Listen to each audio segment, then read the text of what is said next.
Hello everyone, welcome to ISPCS Decoded. Today in this video we are going to discuss 5 December 2025 का ता हिंदू के सारे editorials के simplification. तो बिना टाइम वेस्ट किए शुरू करते हैं।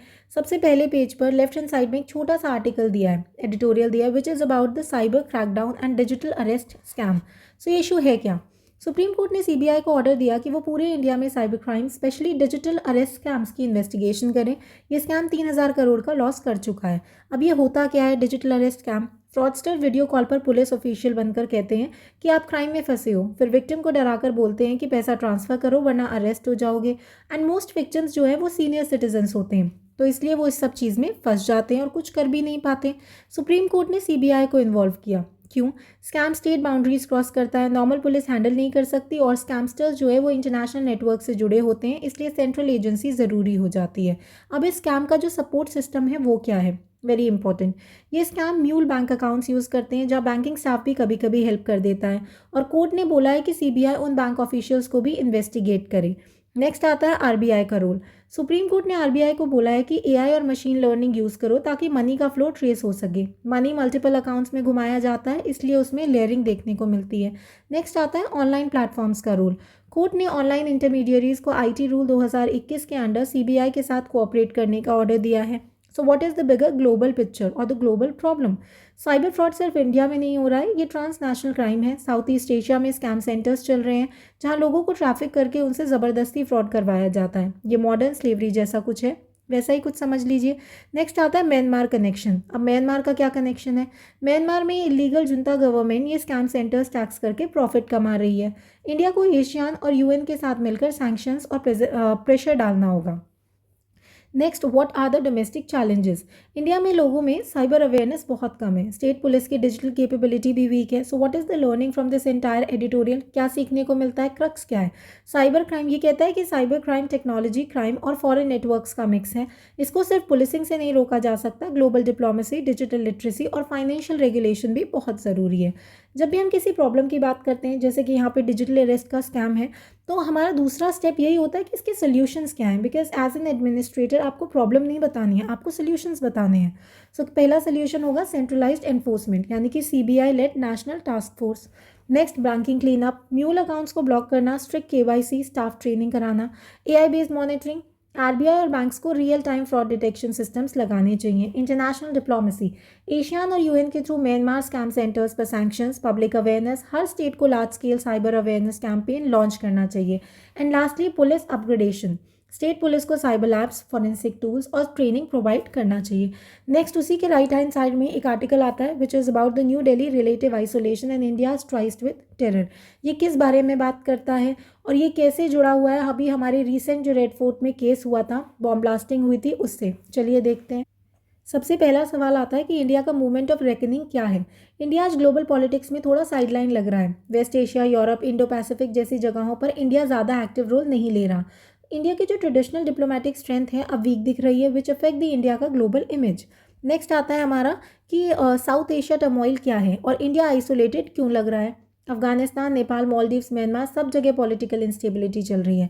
इंडिया को फ्रेंडली एनवायरनमेंट नहीं मिल पा रहा और ऊपर से चाइना का इन्फ्लुएंस और रीजनल क्राइसिस देखने को मिल रहे हैं, जिस वजह से इंडिया का नेबरहुड स्ट्रैटेजी को चैलेंज मिल रहा है। सबसे इंपॉर्टेंट सवाल और सबसे ज़्यादा irritating, which is Pakistan threat बढ़ा रहा है। कैसे? पाकिस्तान ने एक अमेंडमेंट पास किया जिससे आर्मी को फुल कंट्रोल मिला। फील्ड मार्शल आसिम मुनीर को अब टोटल मिलिट्री पावर और न्यूक्लियर एसेट कंट्रोल करते हैं। जब पावर एक जगह कॉन्सेंट्रेट होती है तो रिस्क टेकिंग बिहेवियर बढ़ता है और इंडिया पाकिस्तान कॉन्फ्लिक्ट का रिस्क भी बढ़ सकता है। नेक्स्ट आता है बांग्लादेश। बांग्लादेश का एटीट्यूड अनफ्रेंडली क्यों हो रहा है? बांग्लादेश टेम्प्रेरी गवर्नमेंट इंडिया से थोड़ा दूर हो रहा है।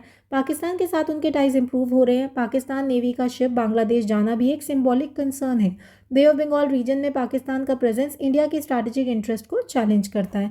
अब दोनों तरफ हॉस्टाइल पावर्स का रिस्क है। क्या रिस्क है? वेस्ट में पाकिस्तान है और ईस्ट में बांग्लादेश, दोनों तरफ प्रेशर क्रिएट हो रहा है। टू फ्रंट स्ट्रेस से इंडिया की फॉरेन पॉलिसी और सिक्योरिटी प्लानिंग दोनों कॉम्प्लेक्स हो जाती है। अब यह जो अर्बन टेरर की इसमें बात की गई है, फिर से कैसे ऊपर आ गया? मुंबई 2018 के बाद बड़े सिटीज़ में टेरर अटैक कम हो गए थे। अब एक नया मॉड्यूल मिला है जिसमें डॉक्टर्स और मेडिकल स्टूडेंट्स इन्वॉल्व थे। Educated radicalisation is more dangerous because planning sophisticated होती है। अब 3,000 किलो का एक्सप्लोजिव्स कैसे छुप गए? ये बहुत बड़ा सवाल है। टेरर मॉड्यूल ने इतना बड़ा एक्सप्लोजिव स्टॉक गैदर किया और पुलिस को पता भी नहीं चला। एक explosive field car red fort के पास तक पहुंच गई। या तो प्लानिंग बहुत प्रोफेशनल थी या पुलिसिंग सिस्टम बहुत वीक हो गया है। दोनों ही सिचुएशंस सीरियस कंसर्न है और दोनों को ही हमें टैकल करना होगा। बाबरी मस्जिद ग्रीवांस अभी भी टेरर का रीज़न कैसे है? न्यू मॉड्यूल के मेंबर्स ने बाबरी डेमोलिशन को अपना इंस्पिरेशन बोला, इवन दो कुछ तब पैदा भी नहीं हुए थे। Historical grievances long term radicalisation को फ्यूल कर सकते हैं। No local joint terror in Kashmir myth क्यों टूट गया है? इन्वेस्टिगेशन से पता चला है ये पूरा मॉड्यूल लोकल लोगों का था। Home grown terror foreign sponsored terror से ज़्यादा डेंजरस होता है because it grows quietly inside the society. तो ये हमें ये समझाता है कि जो होम ग्रोन टेरर होता है वो ज़्यादा हमारे लिए डेंजरस है। मॉड्यूल के ग्लोबल लिंक्स का क्या मतलब है? जो ग्रुप है उसकी लिंक्स पाकिस्तान के साथ साथ यूएई, सऊदी अरेबिया, टर्की तक थी। Modern terror networks are global, encrypted और डिसेंट्रलाइज होती जा रही हैं। बिगर डेंजर है क्या? बहुत इंपॉर्टेंट सवाल। इंडिया मल्टी रिलीजियस और मल्टी कल्चरल कंट्री है। अगर रेडिकल आइडियाज़ फैल गए तो सोशल हार्मनी टूट सकती है। एक्सटर्नल थ्रेट और internal societal fault lines is equals to national security के लिए डबल रिस्क। सो हमारी सोल्यूशंस या फिर वे फॉरवर्ड क्या होंगे? सबसे पहले डिप्लोमेसी को एक्टिव बनाना, specially West Asia, Indo Pacific और साउथ एशिया।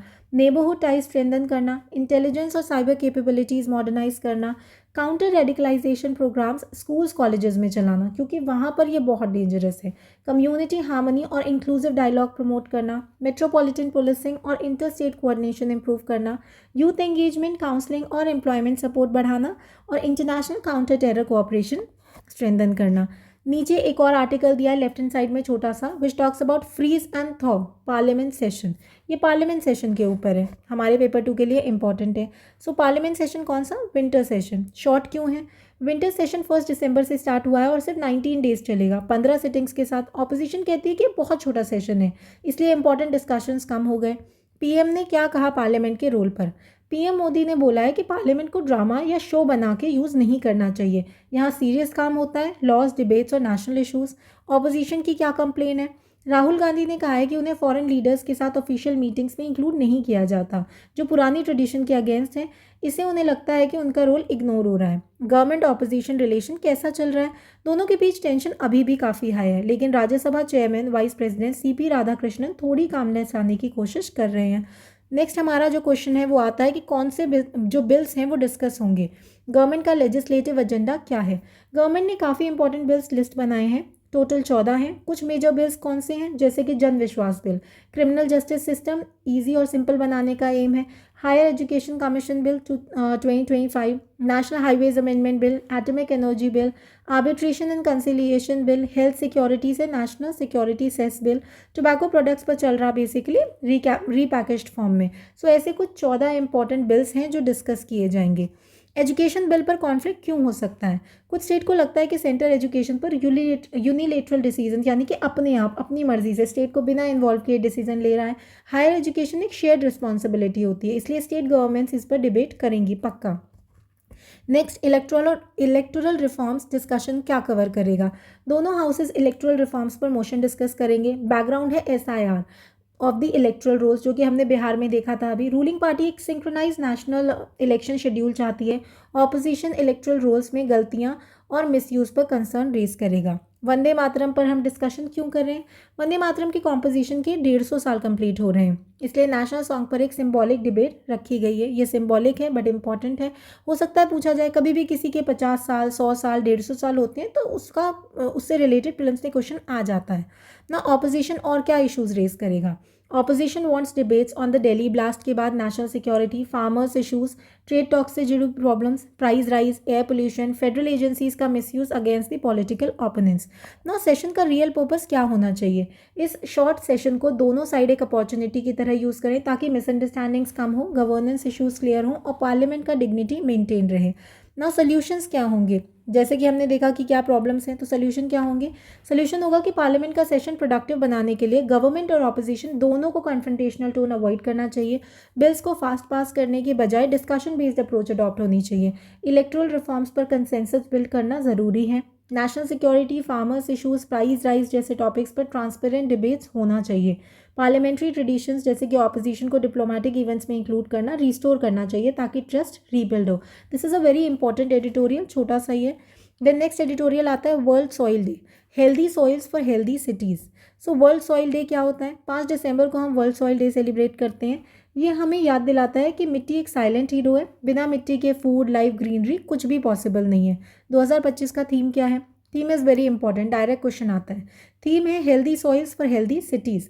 मतलब सिर्फ गांव की ज़मीन नहीं, सिटीज़ की सॉइल भी इंपॉर्टेंट है। कॉन्क्रीट के नीचे भी लिविंग सॉइल होती है जो सिटीज़ को सेफ बनाती है। अर्बन पॉपुलेशन बढ़ने से क्या चैलेंजेस आ रहे हैं? आज दुनिया की 56% पॉपुलेशन सिटीज़ में रहती है। सिटीज़ फेस कर रही हैं food insecurity, pollution, floods, extreme heat. इन सब का सोल्यूशन अर्बन सॉइल के हेल्थ से जुड़ा है। अर्बन सॉइल को अनसंग हीरो क्यों बोला गया? क्योंकि सिटी की सॉइल जो है वो क्वाइटली काम करती है, हीट कम करती है, रेन वाटर एब्जॉर्ब करती है, पोल्यूशन फिल्टर करती है और प्लांट्स को ग्रो करने में हेल्प करती है। एक चम्मच हेल्दी सॉइल में ह्यूमन से ज़्यादा ऑर्गेनिज्म होते हैं। ना सॉइल क्लाइमेट चेंज से कैसे लड़ती है? हेल्दी सॉइल हीट एब्जॉर्ब नहीं होने देती, ट्रीज को ग्रो करती है और एयर को कूल रखती है। Vegetation and soil is equals to natural AC. ना सॉइल फ्लड्स को कैसे कंट्रोल करता है? कंक्रीट पानी को रोक देता है, इसलिए सिटीज़ में फ्लड होता है। हेल्दी सॉइल एक स्पॉन्ज की तरह पानी सोख कर लेती है और ग्राउंड वाटर रिचार्ज करती है। अर्बन फार्मिंग और बायोडाइवर्सिटी को सॉइल कैसे सपोर्ट करती है?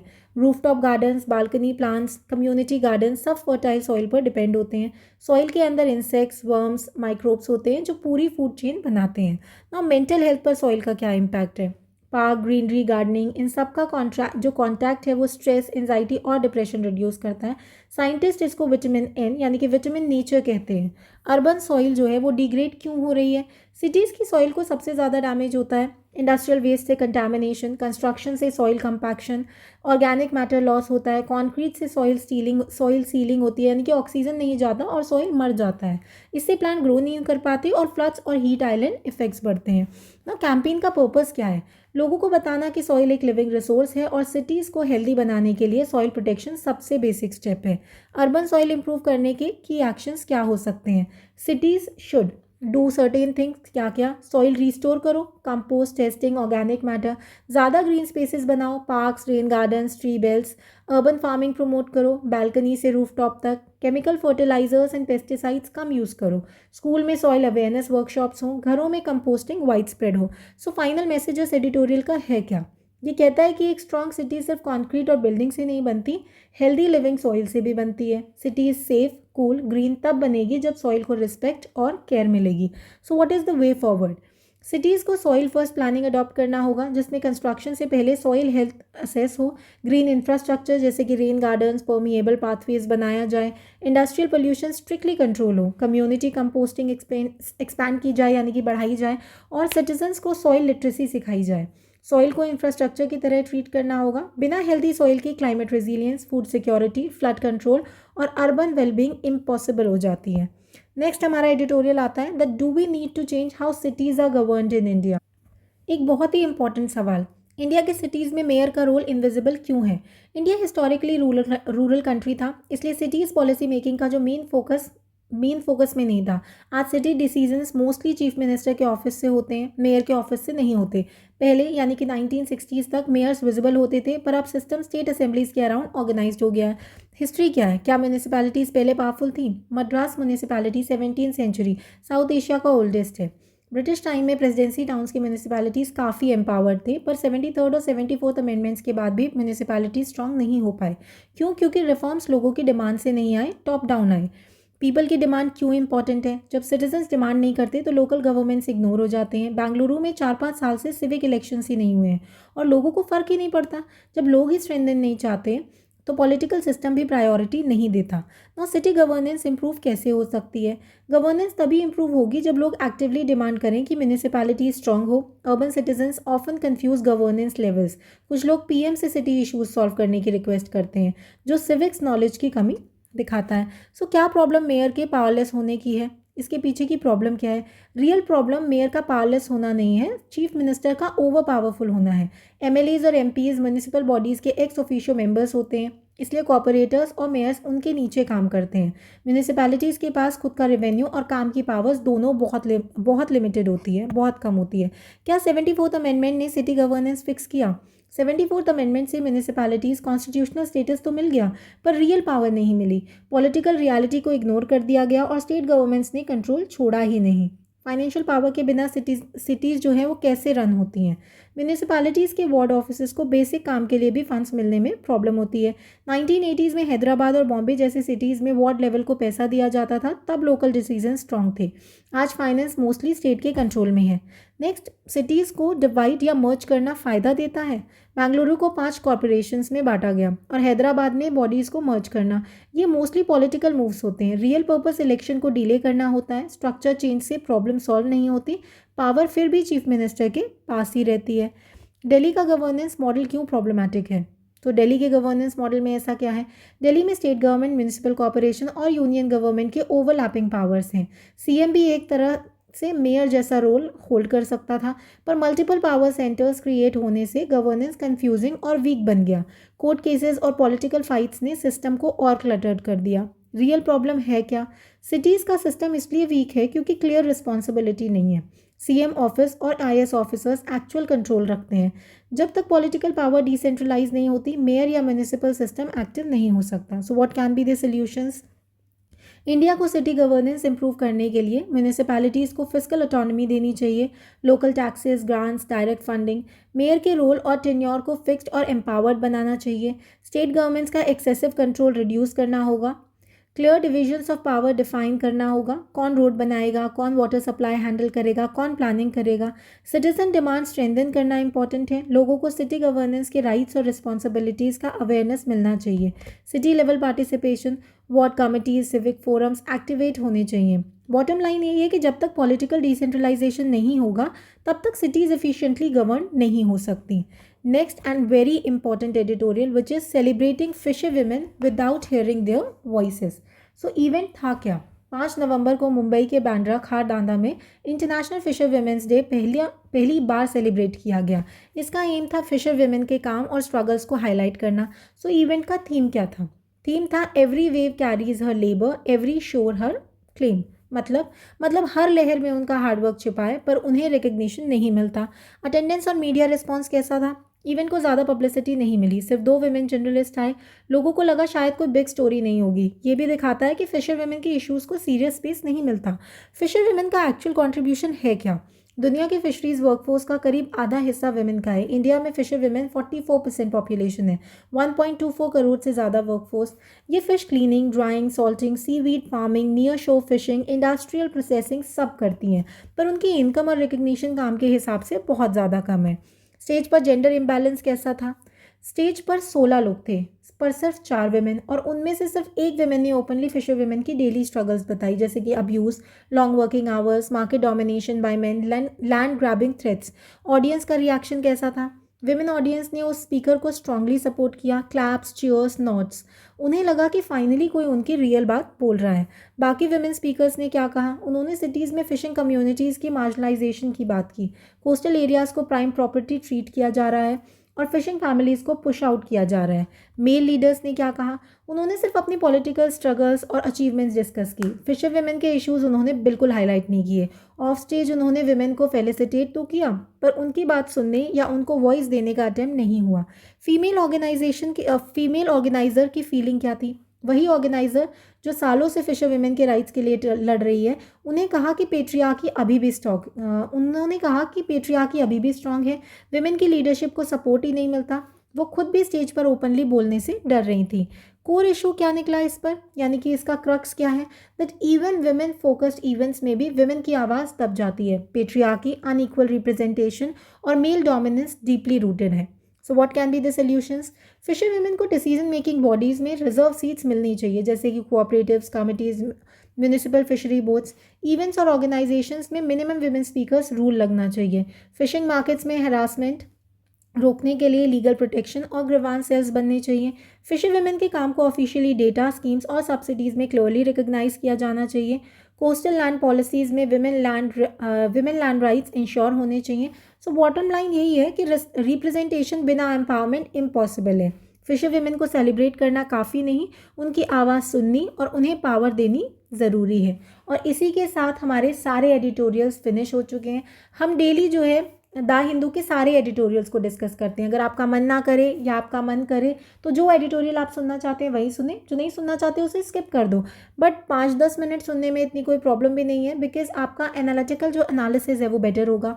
आप ये मत सोचिए कि हम जो है बाकी न्यूज़ को डिस्कस नहीं करते हैं, बिकॉज क्या होता है कि जो इंपॉर्टेंट न्यूज़ होती है उसे एडिटोरियल में वैसे भी डिस्कस किया जाता है, क्योंकि जो चीज़ इंपॉर्टेंट नहीं है या एनालिटिकल नहीं है उसे वो एडिटोरियल में डालेंगी ही क्यों। और ऐसी बहुत सी चीज़ें हैं जो एडिटोरियल में डेली रिपीट होती हैं, विच शोज़ कि ये टॉपिक्स इंपॉर्टेंट हैं। और अगर आप डेली सुनते भी हो तो भी आपका जो है न्यूज़पेपर फिनिश हो जाता है। दूसरी चीज़, मैं एक और चीज़ कहना चाहूँगी कि after listening to this video आप एक बार द हिंदू को रीड करके देखो और फिर देखो कि क्या डिफरेंस आता है आपके अंडरस्टैंडिंग में। क्या इस वीडियो के बाद जब आप द हिंदू को पढ़ते हो तो आपको ठीक से समझ में आता है कि नहीं, बिकॉज न्यूज़पेपर पढ़ना is very important for our journey. चलिए, तो इसी के साथ मैं इस वीडियो को ख़त्म करती हूँ। मिलते हैं नेक्स्ट वीडियो में दूसरे एडिटोरियल सिंप्लीफिकेशन के साथ। Till then, best of luck, keep studying.